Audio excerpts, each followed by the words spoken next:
Welcome and thank you for joining the sixth ReThink Health Toolbox webinar. My name is Maggie Cook, and I'm a Strategic Partnerships Manager at the Ripple Foundation. Whether you're new to Ripple or we're old friends, we're so grateful to have all of you here. If you're new to this webinar series, rest assured you do not have to have attended prior sessions in order to engage fully with the material we'll be sharing today. To orient us today, I wanted to briefly share where we've been, where we are, and where we're heading.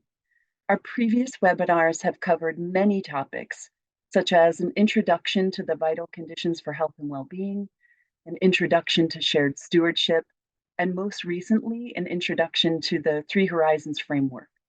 Recordings of past webinars are available on our website.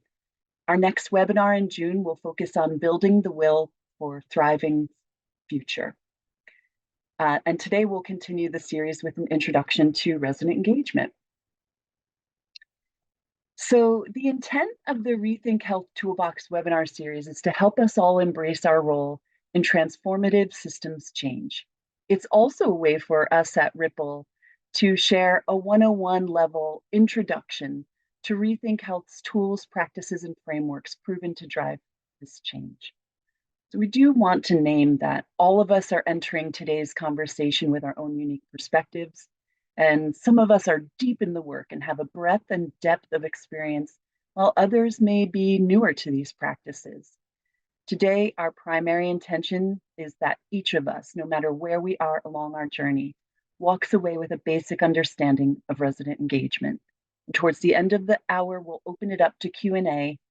And if after today's presentation, you're interested in learning more or going deeper into the content or partnering with us, we'd be happy to have a follow-up conversation with you.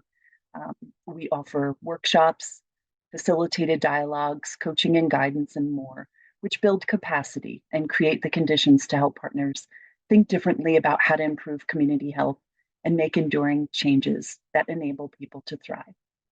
For now, a few practical notes on norms. Please feel free to share your questions and reflections in the chat as we go. We'll address them as best we can live, and we can also do so during the Q&A at the end of the session. If you'd like to access closed captions or live transcription, we've enabled those functions, which you can initiate in the bottom ribbon of your screen. We also encourage you to turn your camera on if possible. We hope you can get grounded in this shared space and experience connectedness with those around you. Lastly, please note that a link to the recording of today's presentation, including the slides and supporting materials, will be emailed to you within about a week's time. So a little later, you'll hear from Zaki Michael, Community and Program Organizer at the Hub, and Douglas Ferrand, Music City Director, University of Orange. But up first, I'm thrilled to introduce our presenters, Tiana Moore, Director of Systems Change, and Kamal Razvi, Associate Director of Systems Change. And now I'll turn it over to Tiana. Thank you, Maggie. I'm really excited for what's in store for all of you today. And during our time together, we will do four things. So the first, introduce legacies and the importance of resident engagement. And the second, share what creating trust and building power looks like. The third, explore balancing resident engagement practices. And last but not least, bring it all together, illustrating examples of sustained resident engagement. Resident engagement and community organizing is near and dear to us at Ripple. We understand the importance of building strong relationships with individuals and organizations and have worked passionately in this subject matter for over 15 years. And we are excited to share with you today the framework that has emerged from our collective efforts to support and empower communities. Next slide, please. So when thinking about community engagement and residents, who does the work to ensure a community thrives? Well, it's stewards. Stewards are people and organizations who work with others to create conditions that everyone needs to thrive together, beginning with those who are struggling and suffering. Being a steward is a collective action, and anyone can be a steward. I'm showing up as a steward here with you all today on behalf of Ripple, but I'll also share a personal glimpse of how what stewarding looks like for me and my community. Next slide. So as we discuss resident engagement today, we're going to talk about the crucial role in understanding the legacy of a community as you embark on what it takes to foster resident engagement. And before we dive in, let's do a quick poll. There's no wrong answer. The question is, how do you reflect on the legacy of your community when approaching the work that you do? Okay. So it looks like most of you are doing it always, or sometimes you answered it A or B. And I encourage you to continue to exercise this practice and help others to lean into it as well. I'm hoping some of the things that we share here today will deepen your understanding of what legacies mean. Results, apologies. Of understanding of what legacies mean to a community and how you approach the work. So the vital conditions for health and well-being play a crucial role in our communities. They are simply what we all need all the time to thrive and reach our full potential. They include necessities like humane housing, access to meaningful work and wealth, and at the heart of the framework, a sense of belonging and civic muscle, which can be how the resident engagement magic happens. I want you all to reflect on legacies of living together that you may hold dear to you. Those we've inherited from our predecessors, those we are contributing to and creating today, and those we will leave behind. And I'll leave you all with a question to ask yourselves, which is right here on the slide, is what legacies would make us good ancestors for generations to come? Feel free to add them in the chat if they come to mind. So as this slide states, a legacy has a lasting impact on society, right? It's passed down and generational, something that essentially can live on forever. Personally, my favorite part about any legacy is the meaningful stories tied to it.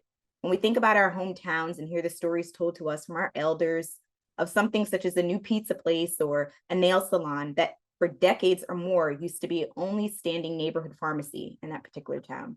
Stories can be powerful and help shape the narrative of a legacy. Next slide, please. So I'm sure you're wondering what this has to do with resident engagement, and maybe you've already made the connection, but many legacies exist within the communities we live, work, and play, and it's important for us to recognize, learn, acknowledge, and embrace the legacies associated within those communities. Lean into the stories associated with the legacies and think about what legacies of the past in your community do you need to acknowledge in order to enter this work with integrity and honesty? What are the stories being told, and to what extent? We can work alongside residents to collectively shape a community that future generations are proud to inherit. Next slide, please. So defining resident engagement. And before we jump in, next slide, please. We're going to use one of my favorite tools, which is word cloud, to answer this question. When you think of resident engagement, what comes to mind? You can submit as many times as you like, be creative, think outside the box. So the link to Mentimeter should be in the chat. Molly just put it in there. Thank you, Molly. Thank you. So I see we're getting a lot of hits on community, trust, family, equity, green space, friendship, listening. These are all really good. I like this one. For us, by us, connection, human-centered, voice at the table. So great. Thank you all. Continue to add them. Okay, thank you. So I think it's always helpful to name and define things. So let's talk through the definition of resident engagement. Resident engagement is the activities by which people's concerns, needs, interests, and values are incorporated into decisions and actions on public matters and issues. Engagement is about the relationship between residents and the institutions that serve them, and also about relationships among residents, social networks, social capital. And there are two things that stand out for me from this definition. And for starters, it's the concerns, needs, values, and that they're incorporated into decision-making. And the second is how the word relationship is used throughout the definition, right? It's two-way street, right? A relationship between the residents and institutions, the relationships among residents and social networks, social capital, and so forth. Next slide. So we have two more terms to take a closer look at, and that's community and residence. Community is more fluid, right? It's an experience. I'm a military wife, and we currently live on an Army base in a remote part of Louisiana called Leesville. The community experience here is just truly, it's like no other, right? The way everyone looks out for one another, the close attention to convenience and close-knit atmosphere and intentionality with everything.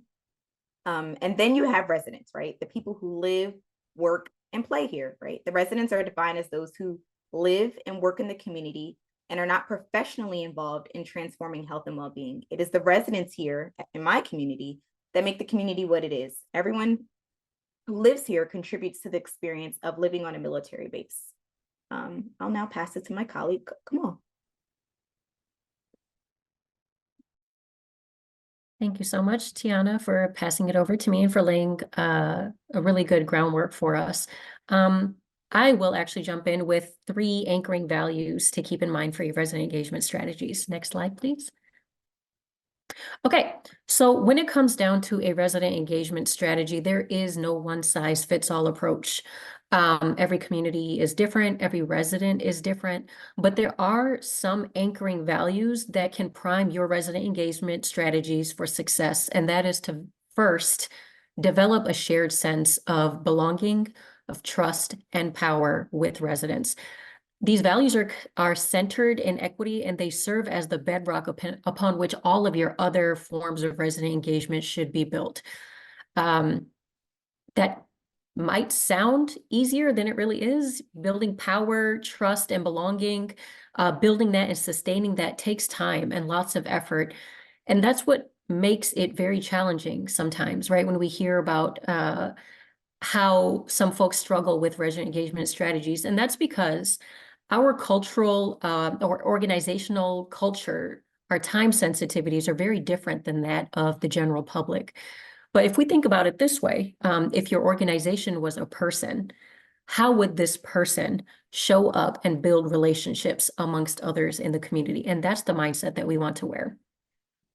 Residents don't live or work or play on our organization's 1 to 3 year grant or budget cycle.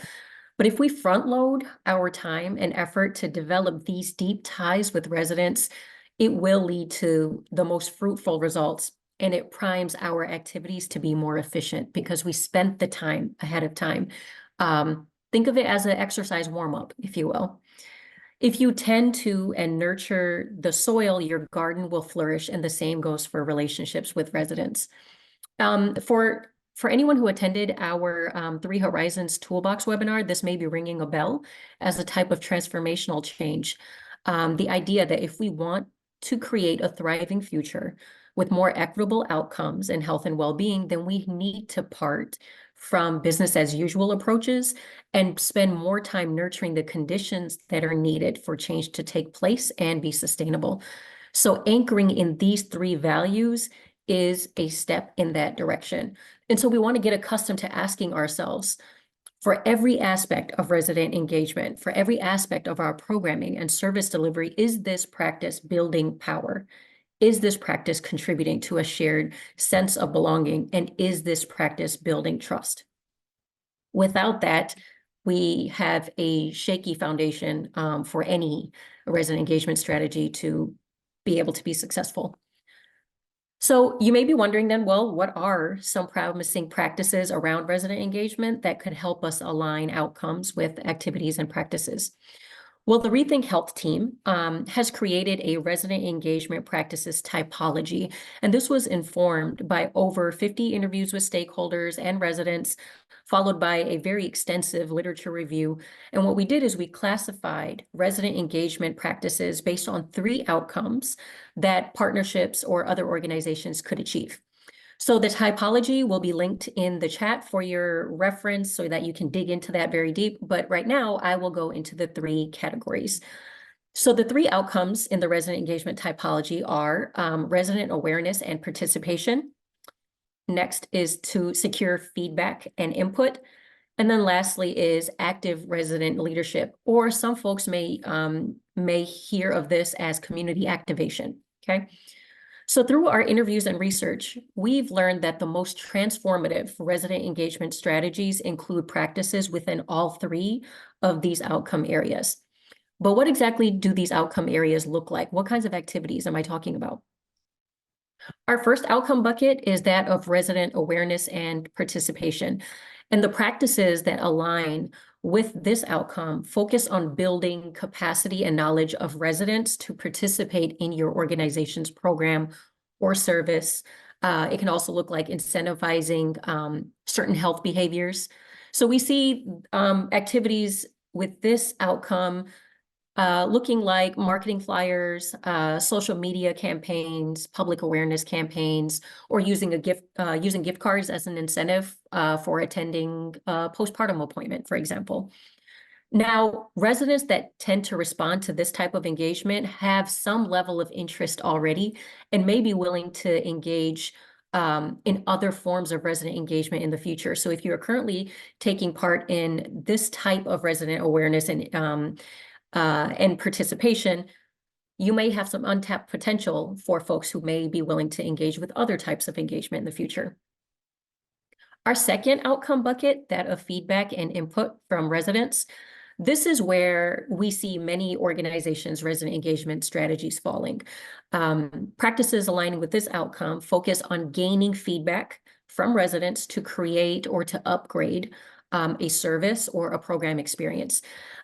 So this looks like our typical surveys, interviews, focus groups, other open forums, advisory boards, community health needs assessments. And this is incredibly important as a part of a resident engagement strategy, most certainly. But because this this outcome is more feedback focused, it can be transactional in nature. However, this is a great way to invite and to identify residents to partner with your organization and to identify other sources of resident expertise in the future. In the same area of feedback and input, an untapped practice in this area is co-designing practices. So while the intention is still focused on gathering input and feedback, co-designing, I want you to think of it as the beginning of an inflection point, because this takes things a step further and beginning to really build that trust, the belonging, and power, and it is less transactional in nature. So co-designing includes things like listening campaigns and then shifting decision-making or co-creating a service or a program with resident voice centered in it. Our third outcome bucket is that of active resident leadership. Practices aligning with this outcome focus on creating the conditions for active resident leadership by building decision-making structures that actually support and center community voice. So the practices and the activities in this outcome enable a deeper and more public integration of resident priorities. And that can look like shifting from co-designing something to co-production, or for sharing organizational space for community gatherings. So that is literally and figuratively opening your space to the community. It also looks like training and deploying community organizers as peer support as a way for them to mesh their lived experience with learned experience. And of course, it looks like funding community-based grassroots-led initiatives. So active resident leadership is not possible without a significant shift in organizational strategy and support. And that's why we see so few organizational strategies that include this outcome, particularly in the healthcare sector. But these practices reinforce the critical foundation of resident engagement, that trust, that power, that belonging. And these can also support the success of practices within the other two outcomes of resident awareness and participation and feedback and input. So if we take a step back now and look at all of these outcome areas and their associated engagement practices, I want you to now picture this with layers. These outcomes and practices can and should be used in every phase of your organizational resident engagement strategy. So that is from planning a new program or a service to service coordination and delivery to assessment, evaluation, and more. It is important to have resident engagement strategies all throughout the lifespan of your project, of your services, to truly build and maintain that trust, power, and belonging. So you may be wondering if any one outcome and its associated practices are better or more important than the others. Let's look at the next slide, please. You'll see here that it's certainly not the case that one is more important than the other. Rather, the goal here is balance. Notice in this top graphic here that all three of these outcomes are balanced. One alone does not weigh more than the others. And that's because each one plays a key role in supporting the overall resident engagement strategy, so long as we align our practices and activities with the intended outcome. Another thing to keep in mind is that these outcomes are not meant to be ordered from least to most important. That's also not the case. You may start with resident awareness and participation first to connect with residents in the first place, but then the goal is to slowly expand your activities across all three of these outcomes, and then the kicker, maintain that balance. So this might seem like a very simple concept, and the reality is that we very rarely see balanced resident engagement strategies. We often see people may prioritize, or organizations may prioritize activities that align with resident awareness and participation, or maybe on the feedback and input, or maybe weighing or heavily on one and not having any of the other two outcomes. And while every outcome plays an important part of the equation, it creates an imbalance when we don't focus on all three of these outcomes. So for example, if we don't tap into active resident leadership, which is something that we often see, we can't get the outcome of active resident leadership by using practices and activities like flyers and surveys alone, because those practices lead to other outcomes. Those practices align with awareness and participation or feedback and input. And as they say, right, a hammer doesn't drill holes. So in order for you to have a set type of outcome, your activities and your practices must align with that. And these resident engagement outcomes and this typology can help you do that.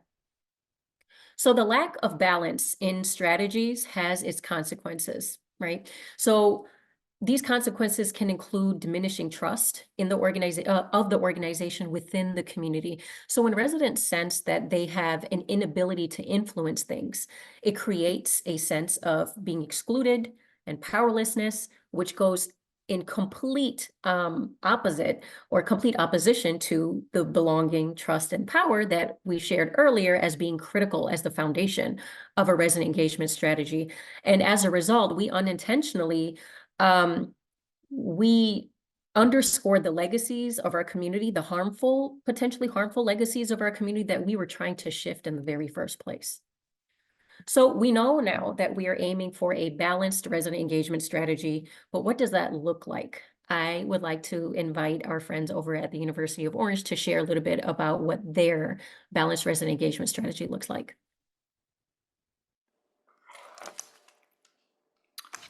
Hi, folks. Thanks, Kamal, for that overview. Pleasure to be back here again. I'll kick us off briefly and then turn things over to Zaki. But yeah, thanks to Ripple for having us back again. Had the pleasure of presenting last year with our Music City team. As I said, my name's Doug Farrand. We were supposed to come up with a picture of Zaki and I for this presentation. We're both working at the moment for The Hub, which is one of our partner organizations here in Orange, kind of symbiotically tied with University of Orange. And The Hub's a 135-year-old campus that is the home of Orange's old Unitarian Universalist congregation that about 10 years ago created The Hub as a space for gathering, for gardening, and for learning. And we're one of the only organizations in towns that hosts electoral debates, for example. So we hosted our mayoral debate last week, and we thought this photograph of some of our team members together was a good stand-in for an image for the two of us. So we can move on to the next slide. So I'm going to introduce myself briefly, and then turn over to Zaki, and then we're going to talk a little bit about our Planning to Stay campaign. So I moved to Orange, New Jersey, which is a small 2.2 square mile town in northeastern New Jersey 10 years ago, a little over 10 years ago, and started work in music education. I ran free after-school music programming at Oakwood Avenue Community School in Orange's East Ward. And in particular, I'm a musician that's very interested in sound and place, and so I was leading classes with students on precisely those two things. So at the top left here, there's an image of some of my students. There was a drumming class in the program as well, and we were on the 3rd floor, and the drumming class was on the 1st floor, but we learned that we could listen to what our fellow students were drumming on the 1st floor if we put our ears to the ground. So we did a lot of exercises with learning about our environment through the medium of sound, and it was these students that eventually, as we got to know each other over the years, would lead me on walking tours of their neighborhood around the school, learning together about the city of Orange. And it was that group of 90-some students that, for me, began to develop this sense of connection to place and commitment to the city that is Orange. And that ultimately led to me to getting introduced to my colleagues at University of Orange and the sort of coming into contact with this, I think, very profound practice of building beloved community that they have. And through the U of O folks, I started to meet other musicians doing cool work in the city of Orange. This sort of the bottom middle photograph here, the woman second from the right is my Music City co-director, Dr. Margot Simmons, who for some years had been teaching these amazing community music theory classes. She had one cohort of students that were from a local blues band that were interested in deepening their understanding of what they were doing, and some of the students in that picture are from a local choir, the Hispanic Women's Choir at Newark Cathedral, I think. So starting to meet other musicians doing different work in the city, and this music education work eventually kind of turned into cultural organizing work with some of these folks. So all of a sudden we're organizing with musicians, we're trying to celebrate the life and culture of Orange as a way of sort of addressing the fracture of our society by sort of recognizing music as a deep acid in the community, and exploring the ways that by supporting and celebrating music making, we could be building bridges across some of the silos, and cultivating the kind of community that is the sort of necessary precondition for solidarity in the face of the challenges that we are dealing with. We can go to the next slide. This work, as this work was building, and we're thinking through cultural organizing in the city, learning about the problems of the American city and how that's embodied here in Orange, always this question of how can we do. There's obviously this long history and many examples now of cultural and arts work that actually just lays the groundwork for gentrification and for displacement, right? It's like get some artists to start making a space sort of activated and lively, and then as soon as the market switches and you can start making money off the land, all of those communities get displaced, right? So we always had this question of how can we do cultural organizing that that is grounded in ways that hold the work accountable to community and maintain a sort of discipline of strategy around how this work affects questions of displacement. And it was that questioning in combination with this sort of like coming into this work from the angle of being brought into community by my students, by the folks at U of O, by the folks who eventually became my colleagues here, that sort of have helped to hone these questions and have brought me now into this work that we call Planning to Stay. We can go to the next slide.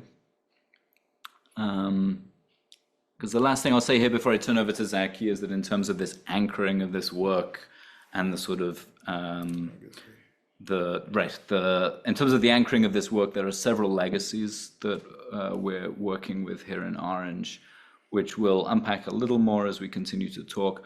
One of which is the legacy of our executive director, Molly, and her mother, Mindy Fuller Love's grandparents, Maggie and Ernie. So there's the legacy of the New Day platform, which is on the left, which was a platform that Ernie and Maggie Thompson developed in the 1950s. It's a 7-point platform that aims to articulate this broad base of bread and butter issues that has guided us writing a Planning to Stay New Day platform, with the 7 areas of which are on the right, which is a process we've been working on the last 2 years, working with maybe 100 residents to collectively write a Planning to Stay platform. But I also want to lift up the legacy of Mindy's work. Mindy Fullerlove is a world-renowned scholar who's from Orange, born and raised here. And it's her legacy and what we learned from her books, Root Shock and Urban Alchemy, where we understand that there's a legacy of the destruction of communities in American cities, and that an important part of our organizing practice is coming to it from a cultural organizing perspective, that we have to rebuild beloved community in order to have that possibility of solidarity. And then finally, coming back to the hub, which is the space we're in now, the legacy of 135 years of, in our case, a Unitarian Universalist congregation, and the way in which the 7, now 8, I think, UU principles really articulate this question of what it means to be a good neighbor. And that for us is really at the heart of what we're doing as an organization, or as a consortium of organizations, is looking at the presence we've had for the last century and a half, and how we are living up to that in this moment, being a good neighbor and doing work that will ensure that we can be here for the next century and a half, and that we can help our neighbors plan to stay as well. So I'm going to turn over to Zaki. All right, we can step into the next slide. Hello, everyone. My name is Zaki Michael. I'm the community and program organizer here at the Hub. I'm also a longtime Orange resident. My family came to Orange maybe in around '03.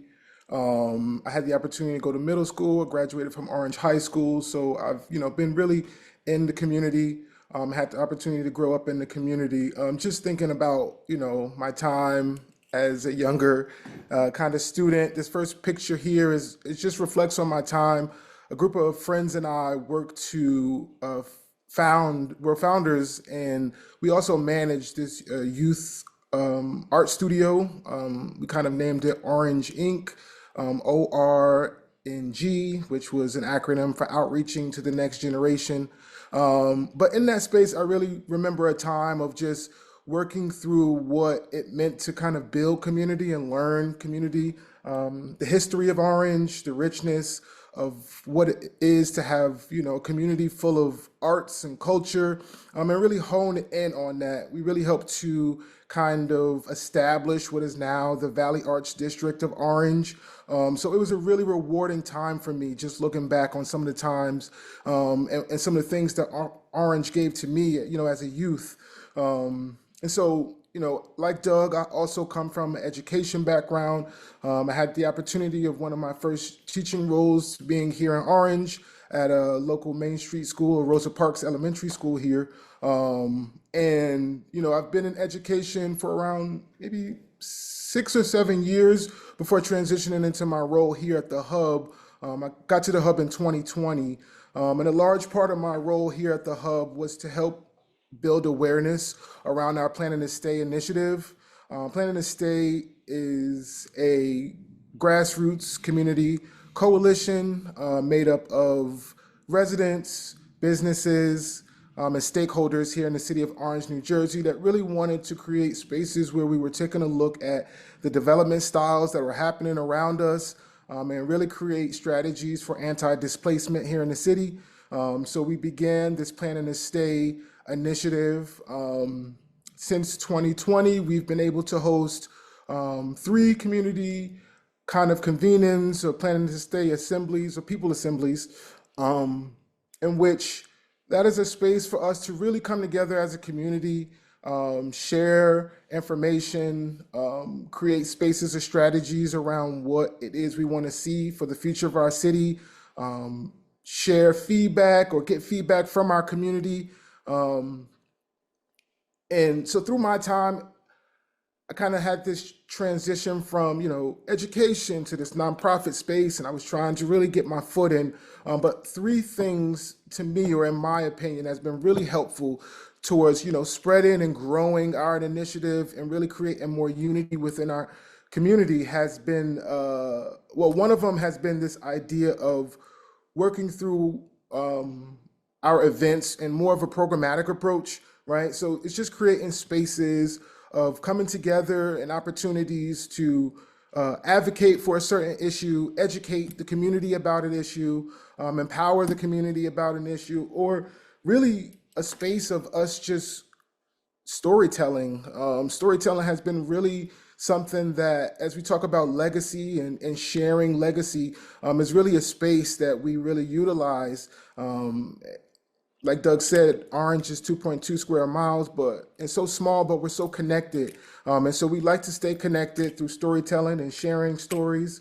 I would say another kind of organizing method that's been really helpful is taking this asset-based community development model, right? Which is this idea of building on or utilizing the existing assets that are already in a community, right? So Orange is small, but we are full of rich diversity, whether it's food, our music, our main street, all kind of comes full circle for us, and has really been a great asset for us, right? Rather than, this idea of going out to look for what we can bring here, we really wanted to see what already was here, and also create this space of building on these partnerships, right? Inviting organizations, inviting individuals, community leaders into the space, and really, working together to now have a shared vision or build a shared vision. And lastly, the organizational skill I would say has been really helpful, is this idea of one-on-one relationship building.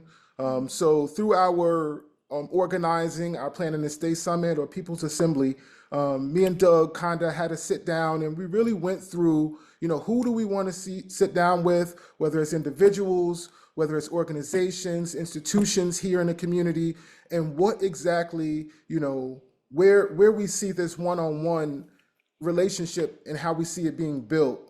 So stepping into a space of being really, I guess, intentional and consistent. And these one-on-ones are this idea of changing a relationship from transactional to transformational, right? And so now it's a moment where we've transformed how people are interacting with us as an organization, with our community. And so we kind of walk through maybe a few steps. The first being just recognizing the work that individual is doing, the work that organization is doing, recognizing that work and the purpose in that work and how fruitful that work has been for the city.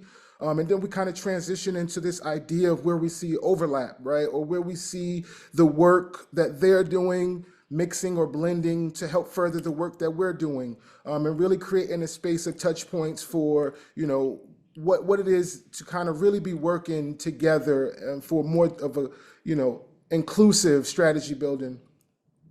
And then lastly, it's kind of ending on this space of, developing a commitment, right? Whether it's just a follow-up for another phone conversation, whether your commitment looks like, planning an event or actually having an action plan that, is based for something but leads to more, really landing on that commitment in that space of being intentional and really wanting the, relationship to grow has been, very, in my opinion, helpful for us as we think through these ideas, like, was mentioned here in the Ripple, around what it is to have unity, right? And this idea of actually building trust and belonging and power.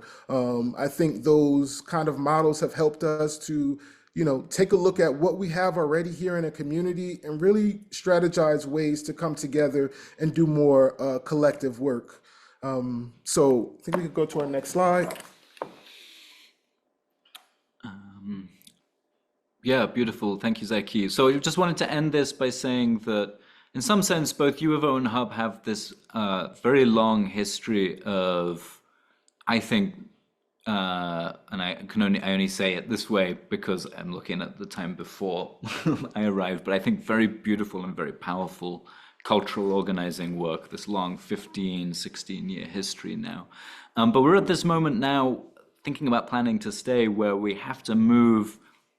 At least I find myself thinking a lot about how we're moving from being able to build resident leadership and engagement around storytelling or the arts or a lot of this kind of cultural organizing work to actually looking at policy and trying to build power that can enough people power that we can fight to win really substantial long-term battles with regards to the pending threat of displacement and gentrification in Orange, which we could talk about all day, so I'm going to try and keep this really concise. There are sort of three main takeaways that I think we've honed in on here. One is that we've realized that we just really are perpetually in a process of learning good organizing work, which I've come to recognize as being just like actually very simple, basic practices that are practiced by a lot of communities around the nation in deep fights for the land that they've called home.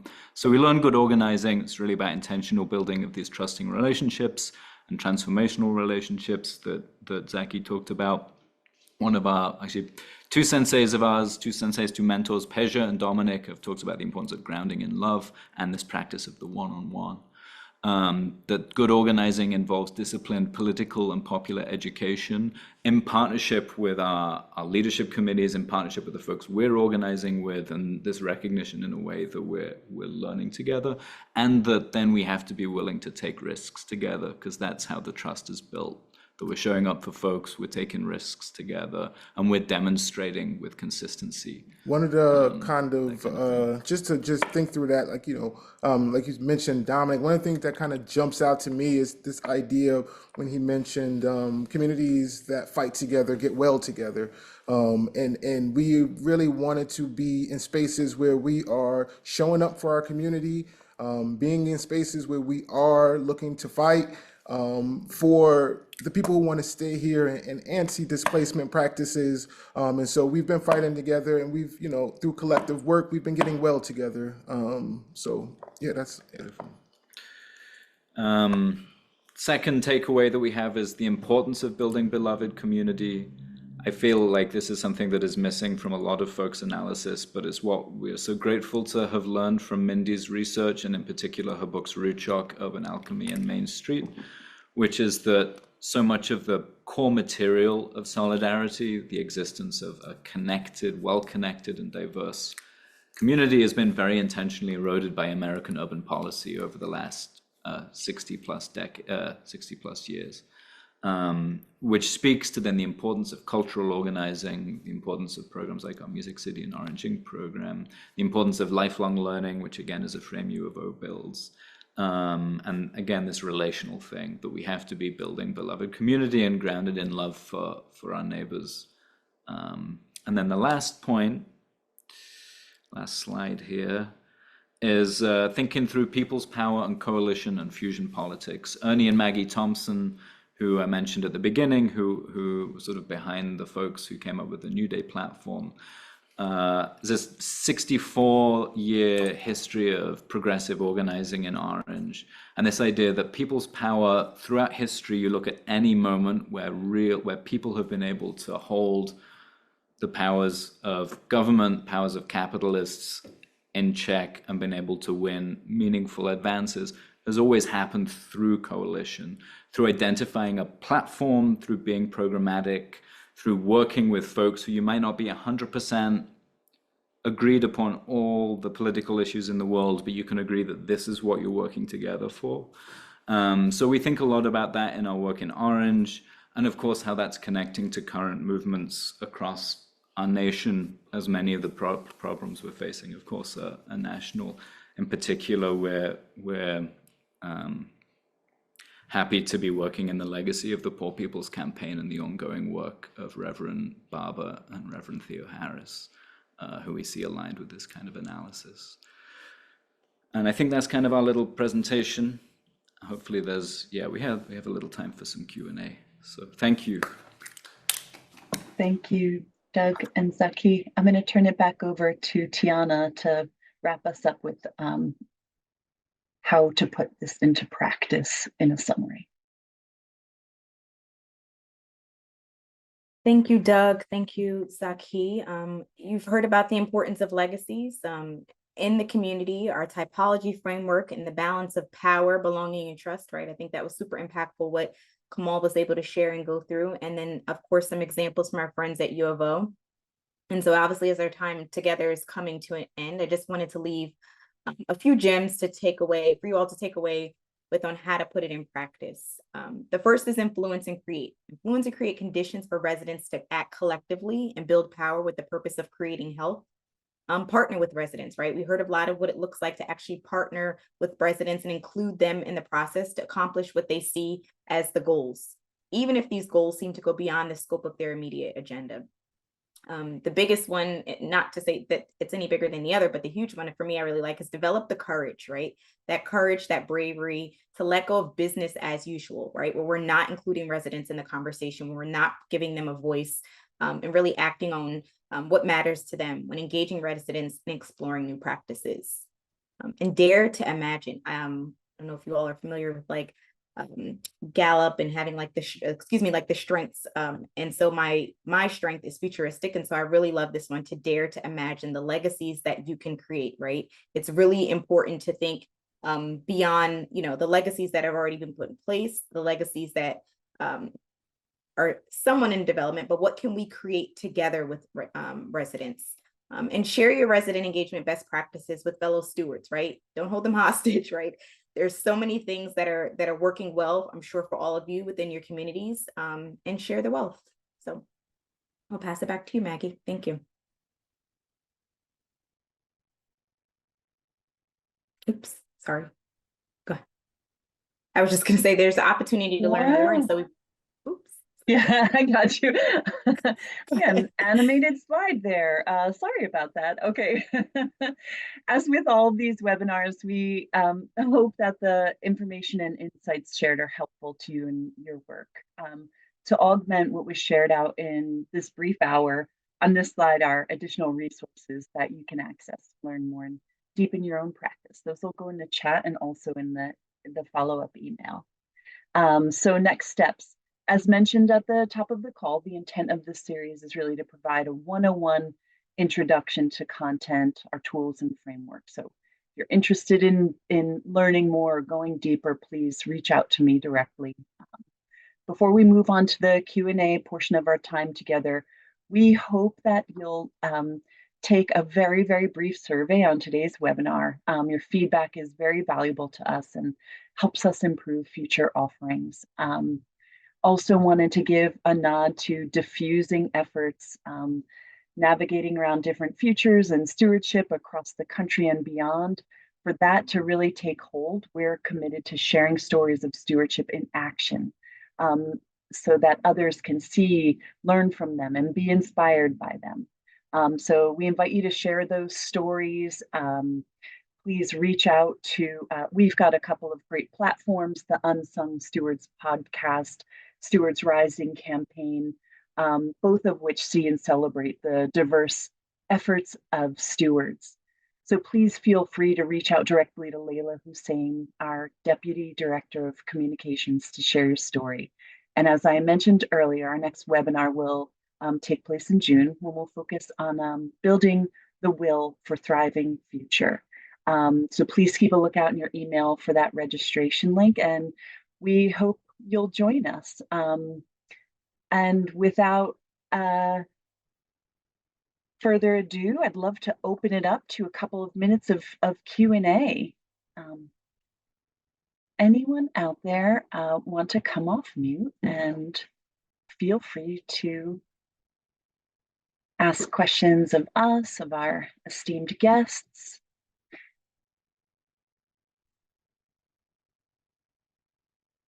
Doug and Zaki, I actually have a question to you both about planning to stay, and I can stop sharing, you can all come back in plenary.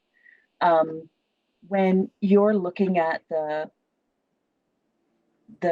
platform that Ernie and Maggie had developed so many years ago, I'm sure at times you just raise your hands in the air like we're still talking about these things now. But how are you finding, you know, in keeping fidelity with that old platform? What are ways in which you're finding that you're actually having to change it or revise it, or has it just reaffirmed your approach already?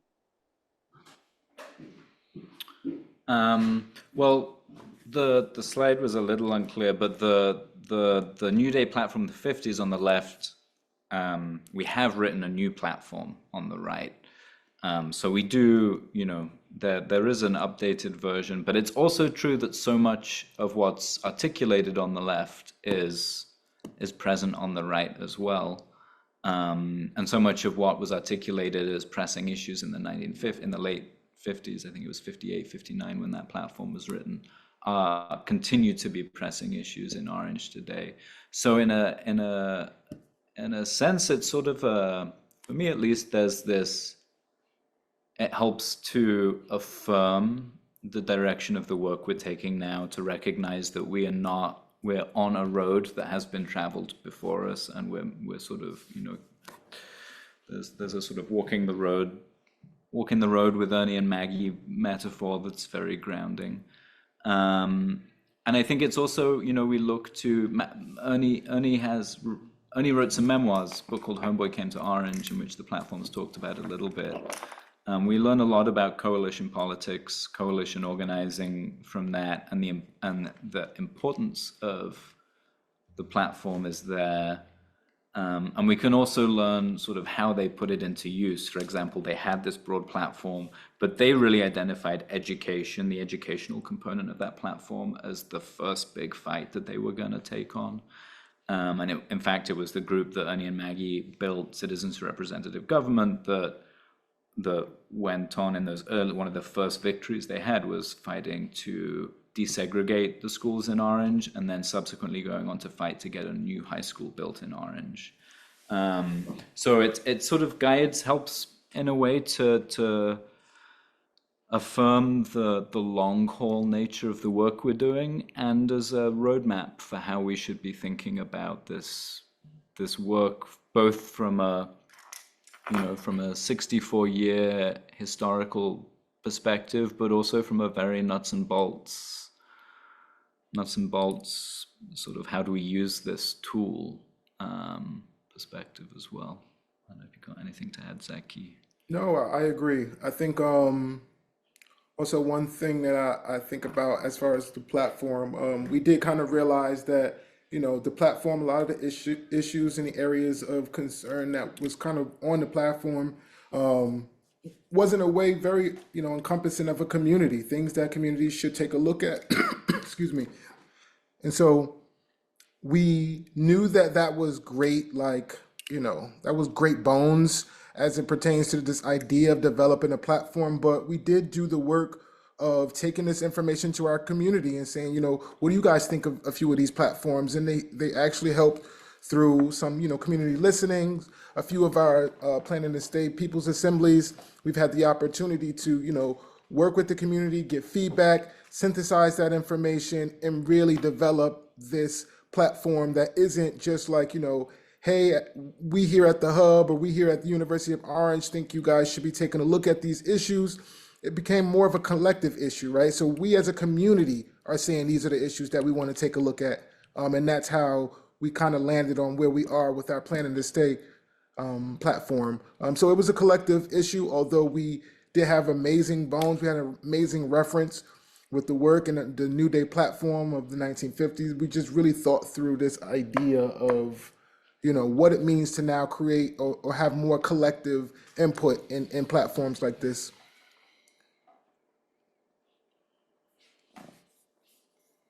Thank you.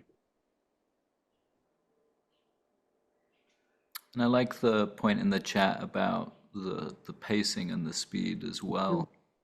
Reminds me, there's a quote that I won't say in Spanish because I think my conjugation is wrong, but it's the Zapatistas have this phrase where they say we walk instead of running because we're trying to travel really far. And I think it speaks to this question of trust and what trust makes possible. Yeah. Yeah, Veronica, that's a a really great question about engaging partners to think upstream or thinking about the future when they're already taxed and at capacity. That is a great question. We've got a lot of great feedback in the chat there. Some really helpful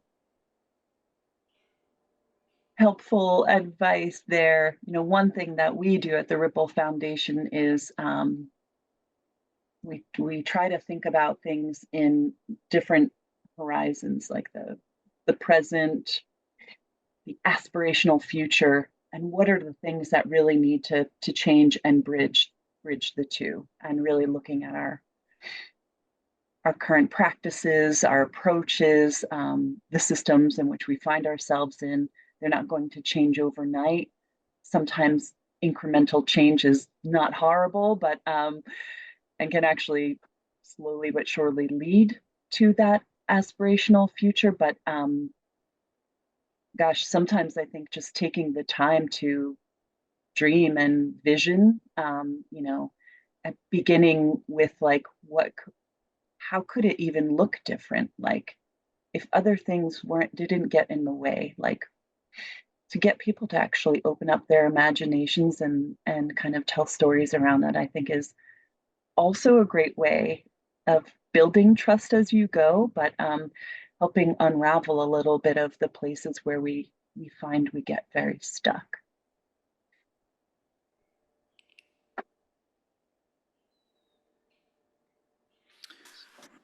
It also makes me think a little bit about the work of Mike Mathers, and I forget the name of his church in Indianapolis, but he has a wonderful book called, what's it called? I forget the name of the book. I can look it up. Anyway, it was a church that pivoted from the sort of service work to asset-based community development, which Zaki mentioned. And in the book, which I'm hoping my colleague Holly maybe can put in the chat, she's looking it up, leaning into the computer there.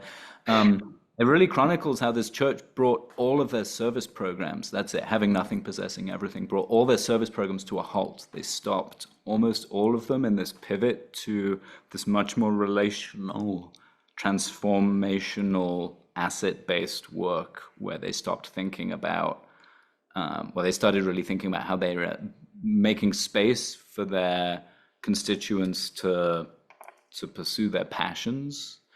And the things that came out of that pivot for them are astonishing. It's a beautiful book. There's also a consortium called Mile High Ministries in Colorado that kind of picked up on his work and have been making some similar transitions, I believe.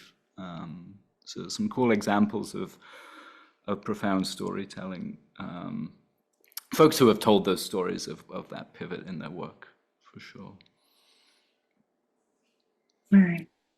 Great. Any last parting thoughts before we wrap up? Darwin Harrison sent a question, I think meant for everyone in private chat. Oh, sorry. Yeah, okay. I didn't see that. What was the question?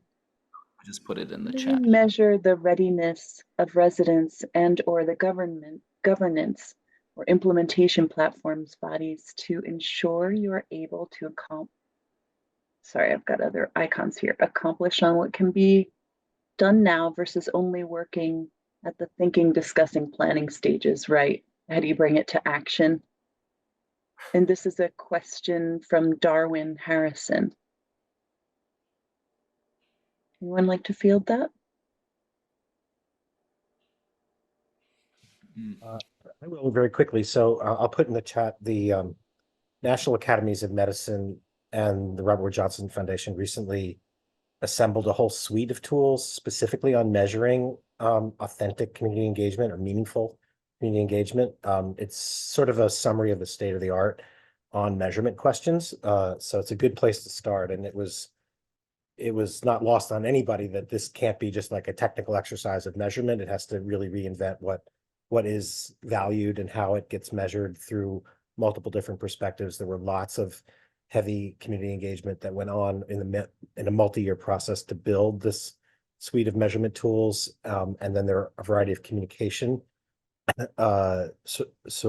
exercises and case studies that are meant to bring the tools to life. So I'll put this in the chat right now. Thank you, Bobby. Okay. And just a reminder that the materials and resources will be shared with everyone in a follow-up email in about a week's time or so. Just give us a little bit of time to get everything uploaded and ready to go. I want to say thank you so much to everybody, especially you all for hanging in there 10 minutes past. Thanks to Douglas and Zaki for joining us today. Kamal and Tiana, really appreciate you sharing so well a lot of our practices and our frameworks. And we look forward to seeing you all again in June. Thank you so much for joining us today.